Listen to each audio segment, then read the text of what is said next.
Deus, nós te louvamos nesta manhã, te engrandecemos, te agradecemos por tudo que o Senhor tem feito nas nossas vidas, por todo o plano do Senhor que a cada dia tem se cumprido. Nós confiamos no Senhor, teu nome é santo, santo, o Senhor é todo poderoso, não há ninguém acima, ninguém maior. Deus, em quem nós poderíamos confiar, depositar nossa confiança, que não fosse no Senhor. Só o Senhor tem palavras de vida eterna, só o Senhor, Deus, é o caminho, a verdade e a vida. Ninguém vai ao Pai se não for através de Cristo. Pai, nós te louvamos, te engrandecemos nessa manhã e te pedimos, tenha liberdade para mover no nosso meio, fale conosco, nos visita, Deus, com graça, com amor. Pai, que o Senhor fale a cada um de nós aqui, a começar em mim e a cada um que está aqui comigo. Pai, que o Seu Espírito tenha essa liberdade para mover aquilo que o Senhor quiser. Quebra de nós toda resistência, toda barreira. E Deus, nós nos colocamos aos Teus pés, com o nosso coração aberto, a nossa mente aberta, o nosso coração quebrantado, para aprender mais daquilo que o Senhor tem para nós, para que a gente possa cumprir com excelência e com fidelidade o nosso chamado, aquilo que o Senhor propôs para nós, em nome de Jesus. Obrigado, banda. Amém. Aleluia. Bênção demais, mais uma vez, estar aqui com vocês. Estou muito feliz, é muito bom, me sinto honrado, privilegiado em ver tantos amigos aqui. E nós estamos falando sobre sal da terra, sobre ser sal da terra, algo que nós levamos no nosso nome, com muita responsabilidade, é muito desafio e ao mesmo tempo muita honra, ter isso no nosso nome, com base naquele versículo que fala que nós somos sal da terra e luz do mundo. É isso que nós somos. E esse papel é interessante, que ele é um papel para todos nós, diferente de alguns papéis que a gente, às vezes, por alguns motivos, exerce na igreja, como por exemplo, nós temos pessoas exercendo aqui no louvor, outros compartilhando a palavra, outros ajudando lá na técnica, outros ajudando na recepção, outros que fazem tudo isso aqui ficar pronto para que você chegue e seja bem recebido, os diáconos, os presbíteros, os conselheiros, tantas ações, tantas formas de expressar, nós temos.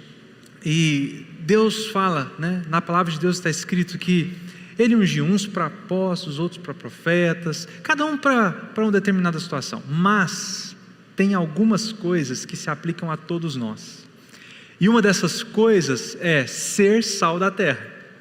Independente de estar na igreja sal da terra, nessa parte do corpo, de um corpo que é muito maior do que a gente, uma igreja que, quando a gente fala de igreja, nós estamos falando do corpo de Cristo, não estamos falando da nossa denominação, é claro, nós somos só uma expressão desse corpo, que a gente, nessa forma de expressar, a gente encontra pessoas que se identificam com essa maneira de expressar e acabam se relacionando, se aproximando e dando frutos juntos, mas como parte desse corpo maior que é o corpo de Cristo, como parte daquilo que é o nosso chamado, algumas coisas são comuns a todos nós. Como eu disse, uma delas é ser sal da terra e luz do mundo. Mas para a gente entender isso, o que é ser sal da terra e luz do mundo, inclusive nós temos como missão aqui na igreja, tem algo já bem definido, que a nossa missão é revelar o amor de Deus para as pessoas e ensiná-las a viver nesse amor. Isso para nós é ser sal da terra.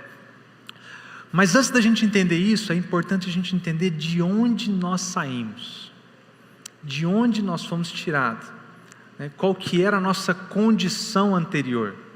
Existe algo no mundo dos negócios também, e estratégias, planos, marketing, um monte de coisas que a gente vai aplicar, inclusive até em questões de desenvolvimento pessoal, que é você entender o ponto A e o ponto B. Você entender onde você está e para onde você está indo. Se você não tem claro isso na sua mente, o seu estado atual, ponto A, e o estado onde você quer desejar, o que você quer alcançar, ponto B, a sua vida fica muito vaga, fica muito solta. Você já ouviu dizer que para quem não sabe onde quer ir, qualquer caminho serve? Você já deve ter ouvido dizer isso, e faz sentido, né? Esse é o caminho? Não sei para onde eu estou indo. Se eu não sei para onde eu estou indo, tá bom, esse é o caminho, vamos lá, né? Então a gente precisa de entender nesse caminho onde a gente se encontra, onde a gente estava, para onde a gente está indo, para a gente saber o caminho que a gente está trilhando, né? E aí, falando disso, lá em Efésios 2, no versículo 1 ao 3, nós vamos ler Efésios 2 bastante aqui, mas nós vamos começar agora lendo do 1 ao 3, diz assim: vocês estavam mortos por causa da sua desobediência e seus muitos pecados. Como assim nós estávamos mortos? Alguém chegou aqui morto? Não. Mas ele fala aqui que nós estávamos mortos. O que Deus disse para Adão e para Eva lá no começo, quando ele mostra lá a árvore do conhecimento do bem e do mal e fala assim: vocês podem comer de tudo aqui no jardim, mas dessa árvore aqui vocês não vão comer, porque se vocês comerem, vocês morrerão. E eles vão lá e comem e percebem que eles não morreram na hora, mas eles tiveram conhecimento do bem e do mal, e aí eles viram que estavam nus, e acontece aquele tanto de coisa, eles se entendem no pecado ali, e aí eles morrem, porque há uma separação entre o homem e Deus. Eles que usufruíam desse contato tão íntimo com Deus, de repente, essa é a morte. Claro que depois eles vão morrer, naturalmente, fisicamente, todos nós sabemos, uma certeza que nós temos é que nós vamos morrer, mas não é dessa morte necessariamente que ele está falando aqui agora. Nós estávamos mortos, no versículo 1, por causa da nossa desobediência e muitos pecados. Olha só no versículo 2: nos quais costumavam viver como o resto do mundo, obedecendo ao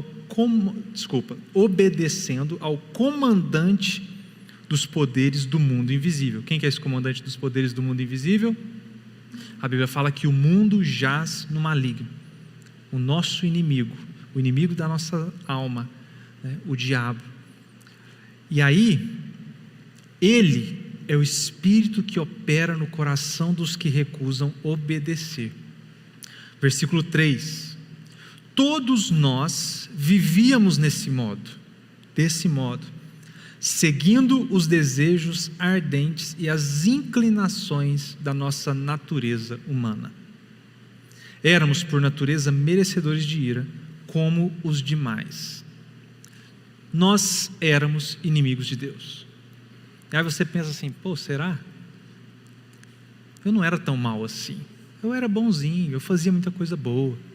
A palavra de Deus diz que nós éramos, uma vez que nós pecamos, nós nos tornamos inimigos de Deus. E nós nascemos no pecado já, né? Quando o pecado entrou na humanidade, a gente era inimigo de Deus. A gente vive para satisfazer os nossos desejos, aquilo que na nossa carne nos beneficia. Essa é a nossa natureza. E essa natureza, ela é inimiga de Deus. Na nossa bondade, nossa tentativa de acertar, nós não somos capazes de nos religar a Deus. Por mais bonzinho que você tente ser, por mais acertos que você tente cometer, por mais que você se esforce para fazer o bem para as pessoas, e se esforce lá na caridade, você não se religa a Deus através disso. Isso não é o suficiente. É importante a gente entender essa condição, do ponto A ao ponto B, para onde a gente está indo, de onde a gente estava, porque se a gente acha que a nossa bondade é quem vai nos ligar a Deus, que nós não precisamos de mais ninguém, basta fazer o bem, nós não entendemos que caminho nós estamos seguindo. Que caminho será que é esse? Nós amamos, nós podemos ser bons, porque nós fomos amados primeiro. Que amor é esse? Cristo nos amou primeiro, e porque Ele nos amou primeiro, hoje nós podemos amar. E Ele nos amou não para que nós, em troca, devolvêssemos algo. Ele nos amou de forma incondicional. Ele nos amou de forma liberal. E eu acho interessante, que eu tenho estudado um pouquinho sobre psicologia, eu tenho achado interessante esse assunto, tenho gostado de me aprofundar mais nesses detalhes. E escutando uma pessoa, um professor, ele fala que para você evoluir um pouquinho na sua mentalidade egoísta, de você sair daquele ponto onde você é o centro e depende de se sentir realizado em tudo você quer que as pessoas reconheçam, sabe aquela necessidade de aprovação, de ser validado, e a gente sempre é o centro das atenções. Para a gente perceber isso e conseguir avançar, a gente precisa ter contato com um amor incondicional.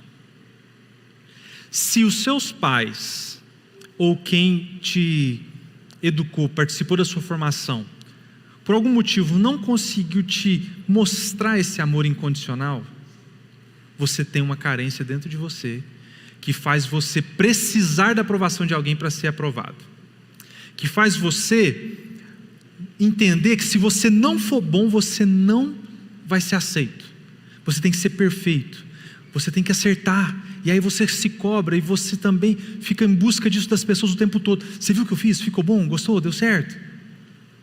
E aquela carência, depois ela vai passando para os relacionamentos, aí você arruma um namorado, uma namorada, e aquilo também você quer validação o tempo todo. Você gostou? Ficou bom? Deu certo? Aí fica aquele negócio grudento, sabe? Aquele namoro assim que a pessoa diz, calma, né? Porque essa necessidade de aprovação, ela vai sufocando. E de onde que ela vem? Da falta do encontro de um amor incondicional em alguma fase da vida. Por quê? Porque se você entende que você só é amado se você for perfeito, você precisa ser perfeito em tudo para ser aceito.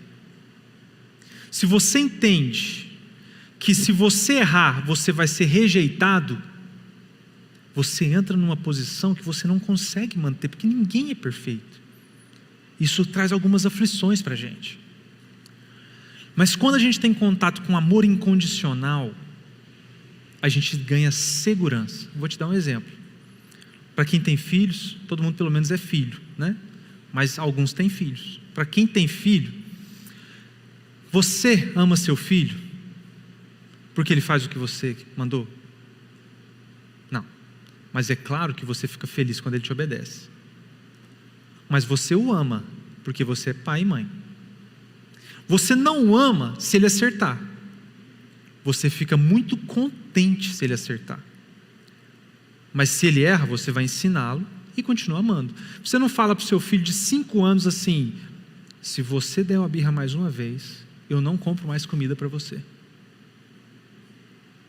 Imagina. A própria lei do nosso país não permite isso. Se você fizer isso, você vai ser preso. A gente tem que apresentar um amor incondicional. Um amor que, independente de como ele é, ele vai ser amado por nós. E por que a gente pode amar alguém assim? Porque primeiro Cristo nos amou. Quando a gente entende esse amor de Cristo, que não veio de uma condição, que veio de uma situação onde a gente não merecia porque a gente era inimigo de Deus, nós acabamos de ler o versículo que fala disso, a gente era inimigo, não tinha nada que a gente fizesse que nos transportaria da situação de inimigo para amigo, para filho, nada faria isso.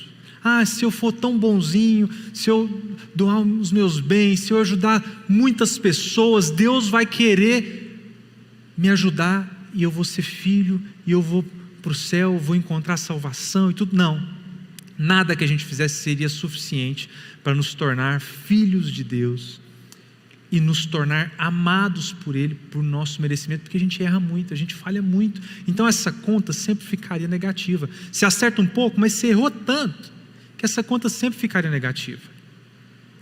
Mas aí Cristo vem e nos ama, e Ele faz um sacrifício. Deus manda Jesus para isso. E esse amor, ele foi sem condição, incondicional. Não tinha uma condição assim, faça isso que você vai ser amado. Não, Ele amou, ponto. Quando a gente tem contato com isso, não é o nosso acerto mais que nos torna amado.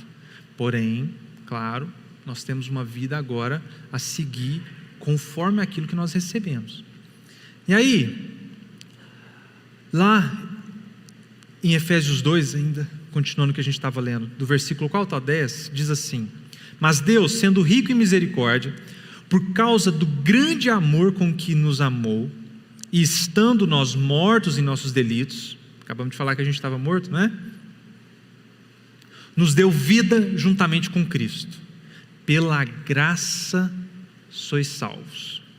Juntamente com Ele nos ressuscitou e nos fez assentar nos lugares celestiais em Cristo Jesus, para mostrar nos séculos vindouros a suprema riqueza da sua graça, em bondade para conosco, em Cristo.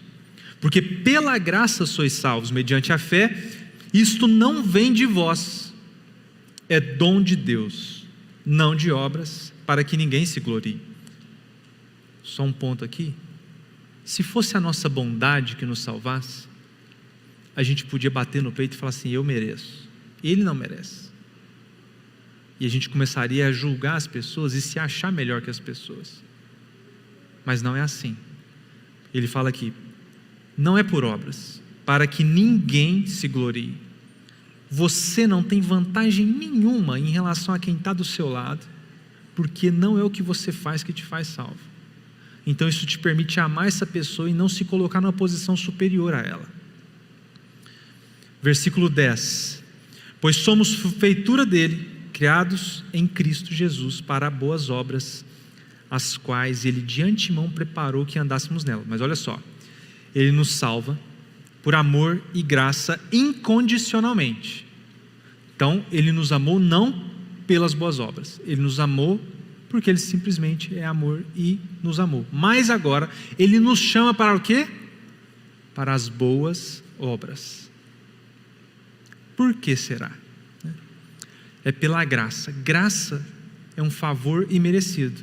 Graça é algo que a gente ganha, que a gente recebe, que a gente não merece. A gente não pagou para receber. Se você chega e fala assim: eu vou te dar isso aqui de graça, você pagou quanto para receber? Nada, é de graça, certo? Lá em João 10,10 diz assim: eu vim para que tenham vida e vida em abundância. E agora eu te pergunto: o que é uma vida abundante? A gente está falando do ponto A ao ponto B, onde a gente estava, para onde a gente está indo, qual era a nossa condição e para o que Deus nos chamou. E aí ele fala que ele veio para que a gente tenha vida em abundância. Mas se a gente não sabe o que é vida em abundância, se a gente não sabe lá nesse ponto B o que nos espera, para onde nós estamos indo? Por que nós estamos nesse caminho? O que é vida abundante? Às vezes a gente começa a correr atrás de coisas achando que é aquilo que faz sentido, e no fundo a gente vê que a gente só perdeu tempo. E aí eu te pergunto, responde para você mesmo: o que é vida abundante para você?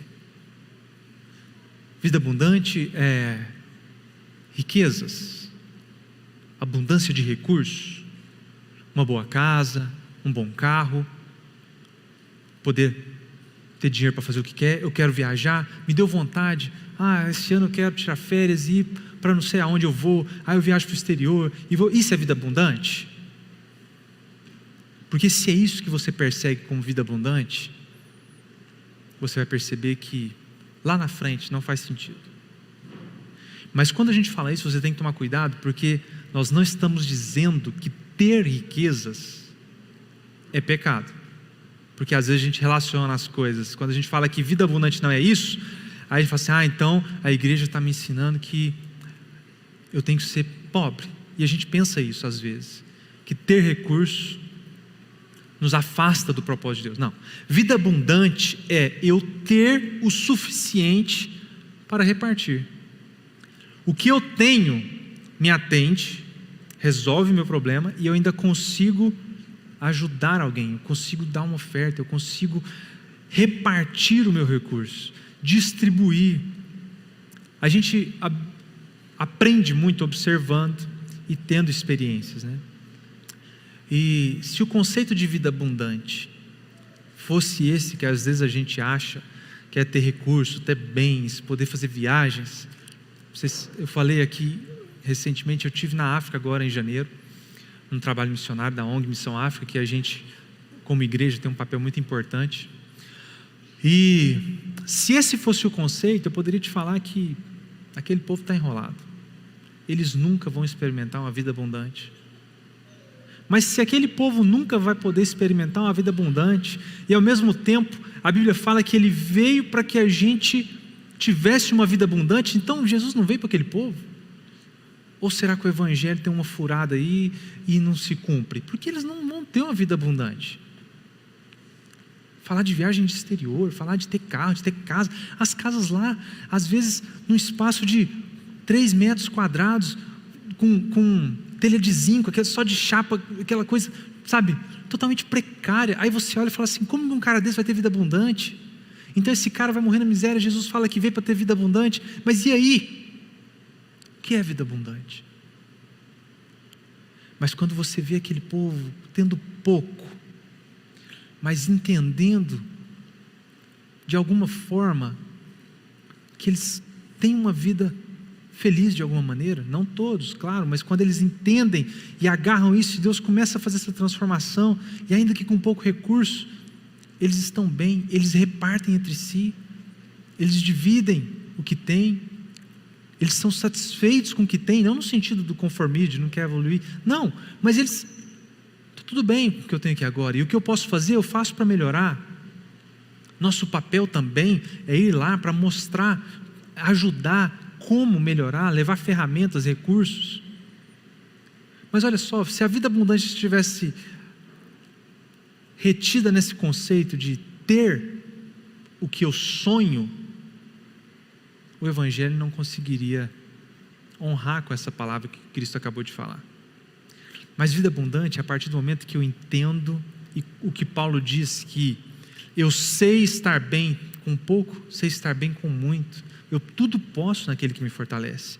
E o pouco que eu tenho, eu consigo repartir, eu consigo abençoar pessoas, eu consigo ajudar, aconselhar, eu consigo dar fruto.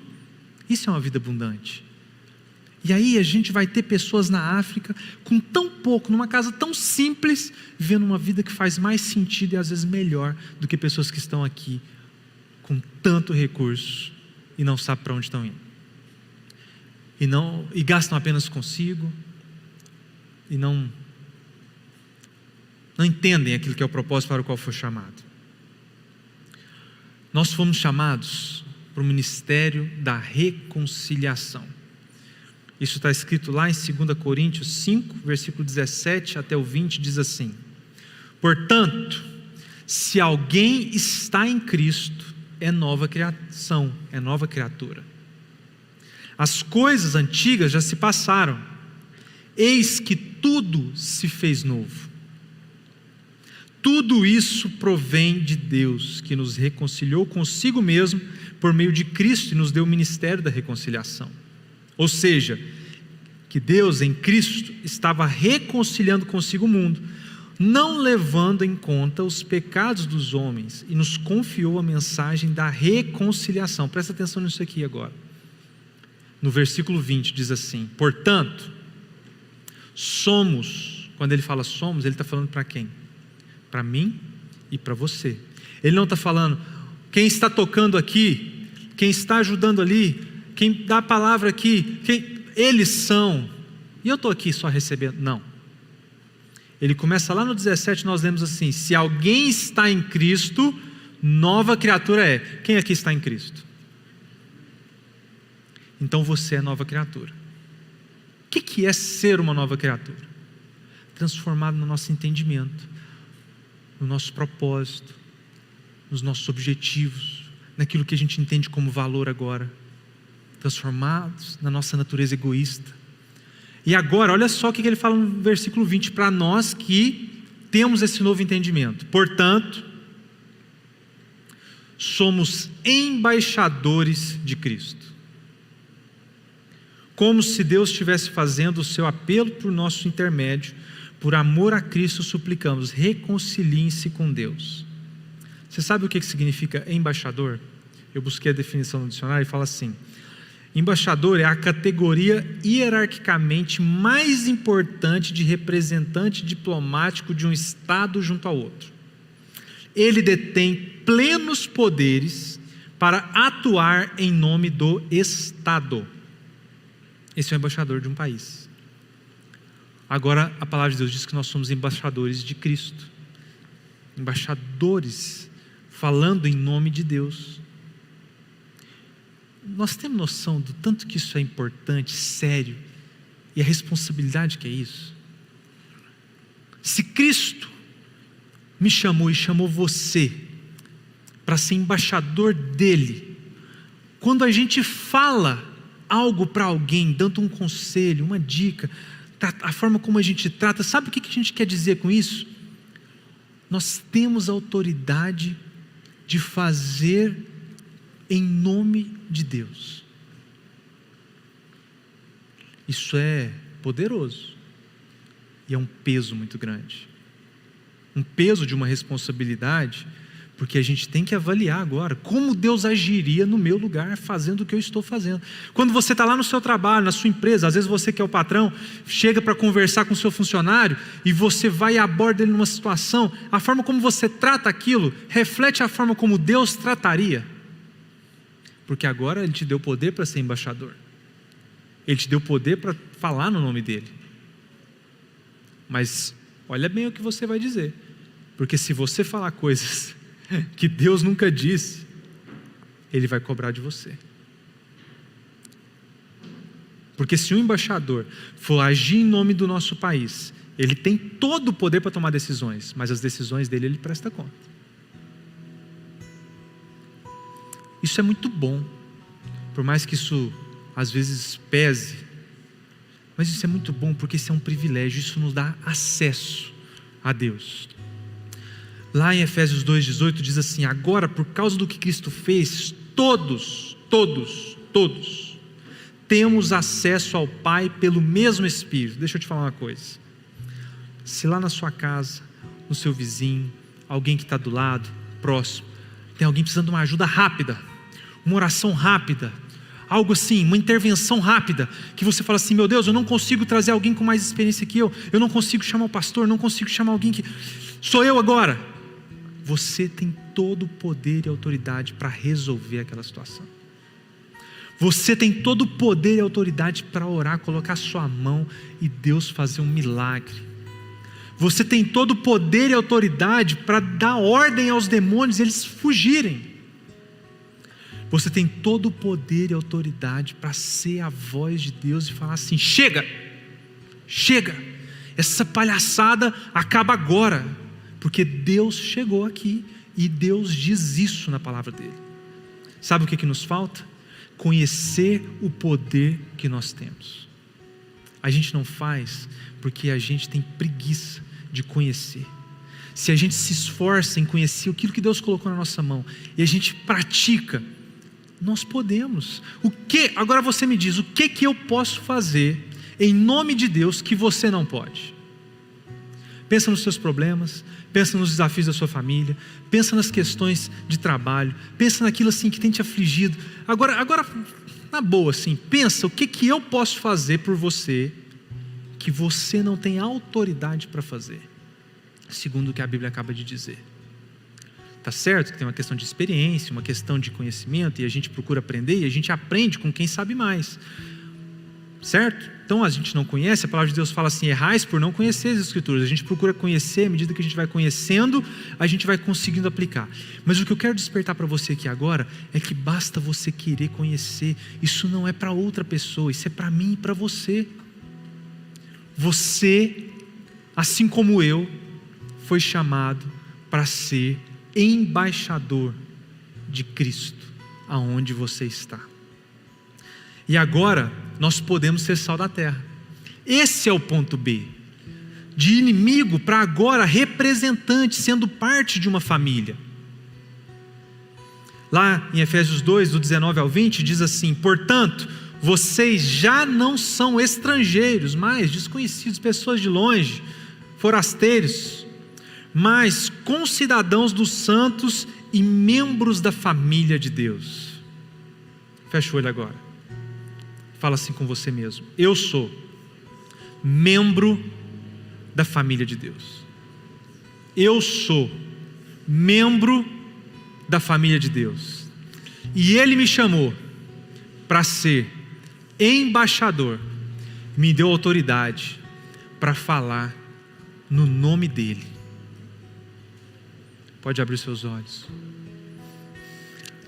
Lá em Efésios 5, do 1 ao 2, diz assim: portanto, sejam imitadores de Deus como filhos amados e vivam em amor, como também Cristo nos amou e se entregou por nós, como oferta e sacrifício, aroma agradável a Deus. Como Cristo nos amou. É assim que nós temos que amar as pessoas, como esses embaixadores. E sabe aonde que ele fala isso um pouquinho mais para frente também? Um versículo muito conhecido por nós, especialmente nos casamentos. Lá no versículo 25 ele diz assim: maridos, amem cada um a sua mulher, assim como Cristo amou a igreja e se entregou por ela. E eu quero te fazer uma pergunta agora. Nós somos embaixadores, nós somos dessa família. Como é ser sal da terra lá na sua casa? Como é ser sal da terra lá no seu trabalho? Pensando agora na sua conduta, no seu dia a dia, no tom da sua voz. Pensando agora nas coisas que você fala. Como é ser sal da terra lá? Porque, com toda sinceridade, não faz sentido nenhum a gente chegar aqui, levantar as nossas mãos, entregar a nossa oferta, e lá aonde Deus nos chamou para ser embaixador, a gente recusar esse grande privilégio que nós temos, a gente negar essa identidade de família, a gente não agir como filho de Deus, cumprindo essa ordem de amar as pessoas como Cristo nos amou. Não faz sentido. Longe daqui, a gente não exercer isso. Ao mesmo tempo que isso traz um peso, isso traz um privilégio, um alívio, porque a palavra de Deus fala que o Espírito Santo é quem vai nos ensinar o que falar. Então você pode falar assim: mas eu não sei o que falar, como que eu vou falar em nome de Deus? Deixa eu te dar uma boa notícia. Na hora que você se dispor e falar assim para Deus: eis-me aqui, quem vai abrir sua boca e falar através dela é o Espírito Santo, e você vai terminar falando assim: gente, como que isso saiu da minha boca? Como que eu falei isso? Como que eu entendi isso? Como que eu pude colaborar com isso aqui, sendo que eu não fazia ideia? Sabe por quê? Porque o Espírito Santo vai falar através de você. É o Espírito Santo que vai te usar, que vai trazer as palavras. Você só precisa de ser ousado. E a palavra de Deus diz, nós falamos disso na última série, nós só precisamos de ter coragem, que Deus nos ajuda. Ele fala isso várias vezes: seja forte e corajoso que eu te ajudo. Foi isso que ele falou para Neemias, não foi? Foi isso que ele falou para você. Você é embaixador. Eu quero te convidar a ficar de pé. Nós vamos cantar o refrão dessa música, uma música que Deus nos deu o privilégio de compor ela como família. Uma música que fala dessa nossa identidade como sal da terra, mas uma música que tem uma letra tão profunda, mas às vezes a gente canta e não observa o que nós estamos cantando. Deus confiou ao seu povo o poder de por Ele se revelar, e Ele nos espalhou pelo mundo para a todos os povos manifestar isso. Onde está esse povo? Nós somos esse povo. Amém? Nós somos o sal dessa terra, nós somos a luz que ilumina o mundo, nós somos a voz do perdão para quem erra, nós somos um pouco de um Deus que é tudo. Enquanto a gente canta isso, você vai fechar o seu olho e você vai pôr a mão no seu peito e você vai dizer: eu sou tudo isso que eu estou cantando aqui. Se você não sabe a letra, você pode abrir o olho para ler, mas declara isso como: eu sou o sal dessa terra, eu sou a luz que ilumina o mundo, eu sou a voz do perdão para quem erra. Você é um pouco de um Deus que é tudo. Você é a mão que entrega nas ofertas, você é a semente, a videira, o fruto, a vara para quem não enxerga. Nós somos o amor de Deus. Amém? Vamos cantar isso só mais uma vez. Nós somos o sal dessa terra, nós somos a luz que ilumina o mundo, nós somos a voz do perdão para quem erra, Nós somos um pouco de um Deus que é tudo. Nós somos a mão que entrega. Nós somos semente, videira e fruto. Nós somos a vara para quem não enxerga. Nós somos o amor de Deus. Aleluia, Deus. Nós queremos sair daqui com ousadia e exercer com coragem esse chamado de ser embaixador, de ser sal da terra. Nos livra, Pai, de chegar lá na frente e não ter nada para apresentar para o Senhor daquilo que o Senhor nos chamou para fazer. Os dons, os talentos, tantas coisas que o Senhor colocou na nossa mão. Nós queremos multiplicar, queremos honrar, queremos dar bons frutos. Não queremos ser religiosos, apenas falando de religião, de dogmas, de coisas que não é isso. Nós queremos dar exemplo, dar testemunho, ajudar as pessoas de verdade. Queremos estender a mão. Queremos ser o amor de Deus. Em nome de Jesus. Em nome de Jesus. Que Deus te enche de coragem, de força, para que você seja ousado em falar com sabedoria em nome de Deus, mas com responsabilidade, para que você sonde o seu coração e pense mesmo: de fato, Deus falaria isso? Sim, então eu falo, mas eu não me calo, porque as pessoas clamam pela manifestação dos filhos de Deus. Amém?